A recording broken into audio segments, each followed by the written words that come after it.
The USA, the land of the free, arguably the most important country in the whole entire world. To clarify, I'm personally not the one arguing that. Obviously, Tajikistan is far more world dominant in my opinion. But I'm getting off topic already. Today we're going to be looking at the big bad wolf and its hat, Canada. The more docile, humble one out of these two North American giants. At least that's the perception. And today I'm going to challenge that by putting these two countries head to head in a 10-round battle to the blood. Yes, there is a bitter rivalry between these two plains-stretching mega countries. So much so that the 5,525-mile long border, the longest border in the world by the way, is always kept perfectly clear so that the ops can't even share fauna. And today my goal is to finally solve the age-old question: who goated? Category shootout number 1, food. Everyone knows American food is about the worst thing you could ever ingest into your gut health-wise. From red 40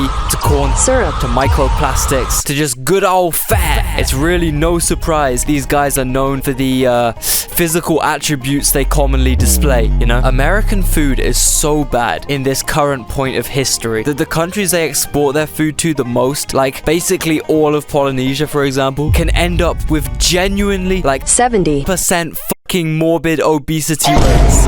Nah, but I do have a theory about the other side. Everyone likes to go on and on about how Canada's so healthy compared to the US. Their food is so much cleaner, etc, etc. Okay, Canada's obesity rate is a lot lower than the USA's, yes. However, remember, Canadians gotta shovel snow. They actually go outside, you know, they actually use their legs. Studies prove that the prevalence of low physical activity is considerably higher in the US, where it's 71% by the way, than in Canada, where it's around 50%. This is why they're less fat. The food is still fucked in Canada, okay? Don't let the pro-Canadian propaganda infest your brain, man. They have almost exactly the same food regulation policies. Tim Hortons is low-key way worse for you than most American fast food chains. The only difference is American food tastes amazing. Canadian food tastes like fucking dog shit. Poutin, I mean Pouton. Wait, hold up. I mean poutine. You could never catch me eating this slop, bro. What do you mean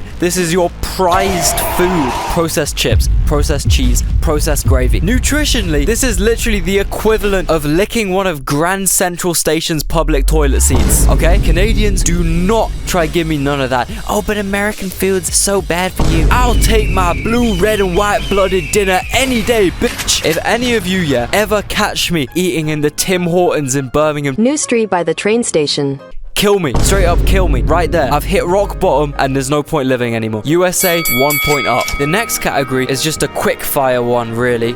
Gigantic 17-foot Cheeto dust monument. Canada 1.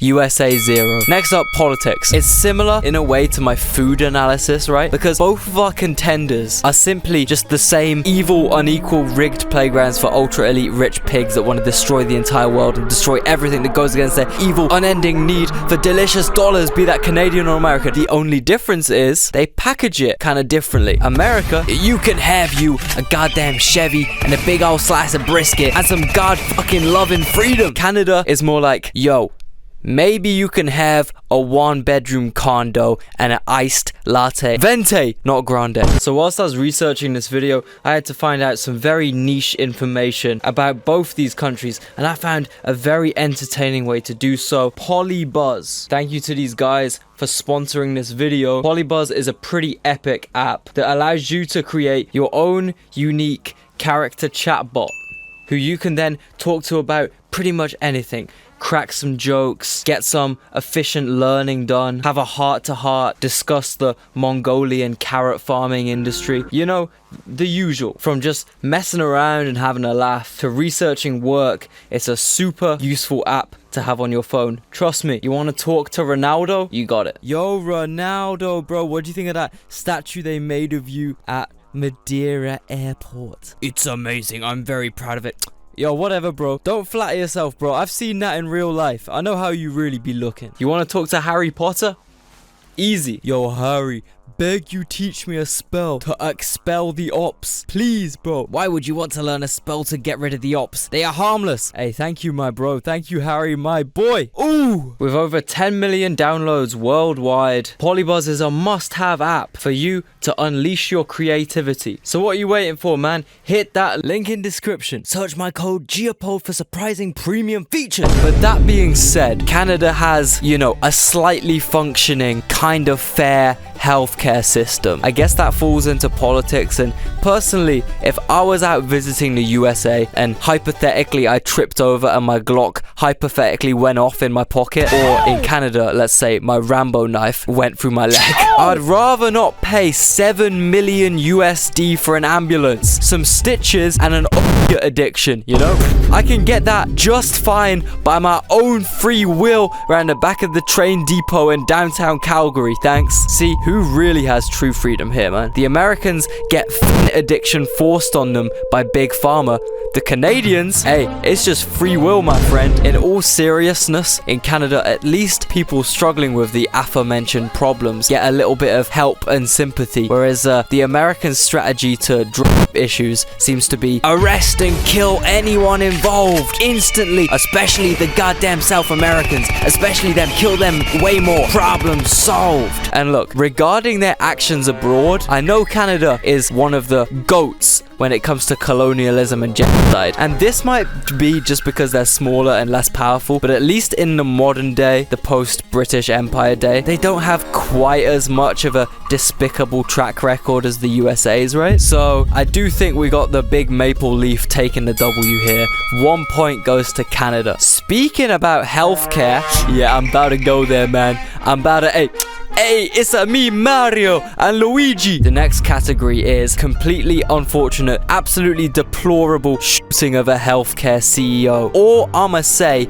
is USA 1, Canada 0, baby. Take away whatever you want from that. This next category is humor. A massive stereotype among us Brits is that the Americans got no jokes. They can't take jokes, they can't make jokes, they just quake, flake, and break when they hear jokes. And I know this isn't 100% true, okay, obviously, but you gotta admit, right, a lot of American comedy is either just like cringe, forcibly edgy Joe Rogan, or over on the other side of the spectrum, just the absolute horrors of PG, Jesus-friendly humor. Whereas Canadians, yo, whole different story, man. These guys are like proper northerners. They're very funny people, and their sense of humor is identical to us Brits. Even their accents, they sound like Brummy Americans. It's truly amazing. If anyone doesn't know what I'm talking about, I've got 3 words for you, my friend. Trailer Park Boys. No American could dream this shit up ever, man. It's genuinely one of the clearest insights into Canadian life and Canadian humor. Canadians are also known for just being the friendliest people literally ever. And every single Canadian I've ever met, realistically, a pretty small sample group, however, coming out on top with a 100% nice person rate. Whereas I'm not gonna lie, every time I hear an American accent in London, I do low-key have some pretty American urges. I'm talking AK-47. I'm talking self-defense. I'm talking freedom. I'm talking stone cold-blooded murder. Canada obviously winning this round, fair and square. The next category shootout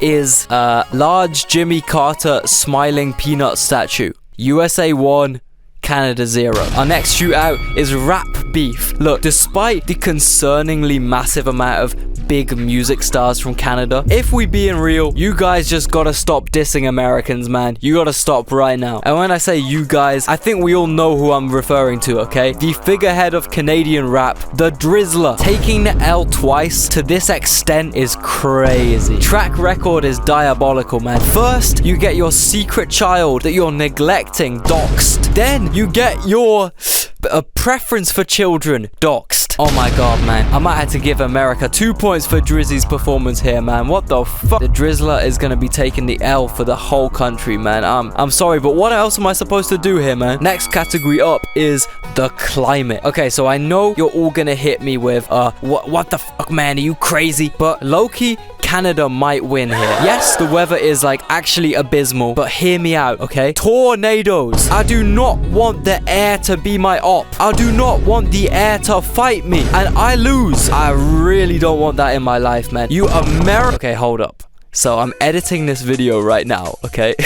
And I just thought I'd give this point a quick fact check, because I kind of said this for some reason without actually knowing. Turns out Canada actually have fucking shitloads of tornadoes. They even come in second in the world for tornadoes, only to the USA. So frankly, I don't know what I was talking about. This leaves Canada with literally no advantage here. Like, bro, I gotta deal with 20 minutes of sunlight a day, 79 meters of snow, and fucking twisters. Twizzy. Oh, hell nah, man. USA, another point up. Alcohol. Now, this might be my most controversial point yet in the history of this channel, maybe even, but in my opinion, Americans can't drink. Canadians can. I've genuinely seen with my own two eyes Americans on the tube in London talking about how I'm too buzzed off the White Claw. I gotta slow down off this White Claw, man. I might overdo it if I drink any more White Claw, man.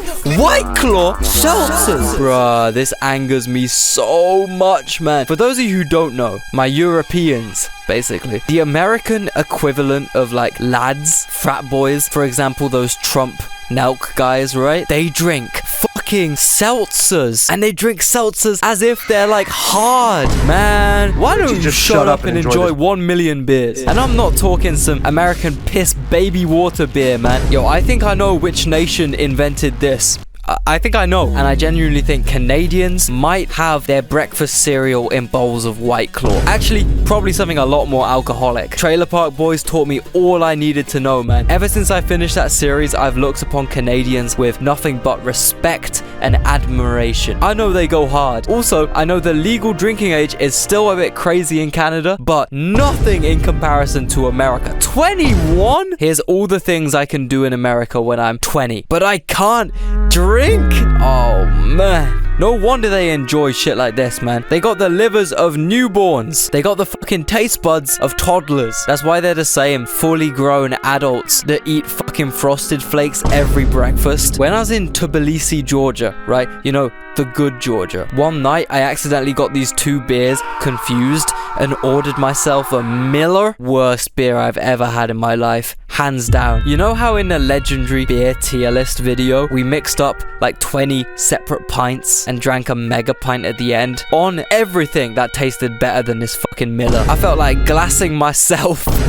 because of the taste, man. What the fuck are you guys cooking out there in Wisconsin? Canada easily taking the W. Now that was going to be the end of this video. However, last night I was devouring away some oxtail stew, slurping down a red stripe on the side, as you do if you're living it up like me. And it hit me. No American could have made this. No Canadian could have made this. And then all the other categories started flooding into my brain, and it became clear there is really only one North American nation that could win any competition, any shootout, any debate within the region. So without further ado, ladies and gentlemen, I present to you the winner, Jamaica. Jesus Christ!